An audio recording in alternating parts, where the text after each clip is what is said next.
Basically, my perspective on Ethereum and really crypto as a whole is it's going to be fairly neutral to negative, I think, for the next 12 months. I mean, it's been very flat So you're since. saying I should jump into it today? I am not saying anything because this is not investment advice. No, but I might want to do that since you've turned sour on I crypto mean, all of a sudden. not sour, not sour. Long term, I am still very bullish. It's still Okay. right now, Bitcoin is still my largest holding, and Ethereum still my second largest holding.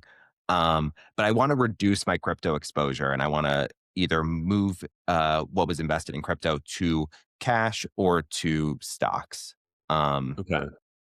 I did notice and that you're down to about 50% between Bitcoin and Ethereum. Your portfolio is roughly 50% in crypto. And then you finally hit your 10% plus cash I did. goal, right? Okay. Yes. Yes. And cash might go up a little bit more from here because I still plan on reducing my crypto exposure a bit more. This is just my first move. Um, and the reason why I sold Ethereum as opposed to Bitcoin, and I'm disappointed in both of these assets of how they performed the last year, right? Like they've been fairly flat, and that's fine. Like these things happen. It could have been way worse. It could have went down.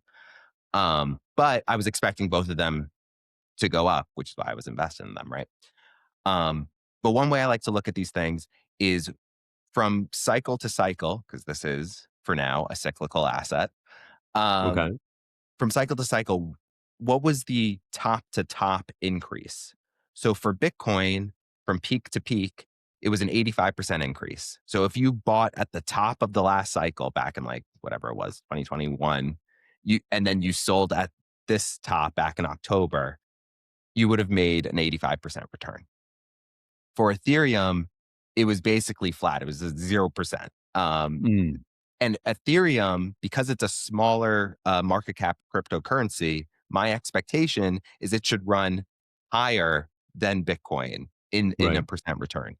So the Otherwise, fact, why risk buying exactly, Ethereum as opposed to the ex- number one? exactly. So the fact that it didn't surpass the 85% and it didn't even, it just hit 0%, like it was kind of mind blowing to me. And this doesn't mean that Ethereum is dead, but I am very concerned because this does it's a similar feeling to how Litecoin felt Okay. last cycle, where for the longest time, Litecoin was like a top three cryptocurrency. Everyone was saying it was the silver to Bitcoin's gold, yada yada. That was not the case, but um, there was a time where I was like, oh, I should maybe put some money in Litecoin because it just seems like it's going to break out because it's not keeping up with Bitcoin. And I thought that was a Right. good thing. And it turned out to be a bad thing. And it kind of feels like it's the same thing with Ethereum, where it's not keeping up. I'm sure there's a lot of people out there that are putting a lot of money into Ethereum thinking it's going to have that breakout. And I'm not saying it can't, but I'm just cautious about it. Um, Yeah. so we'll see. So that's why I chose to sell Ethereum specifically.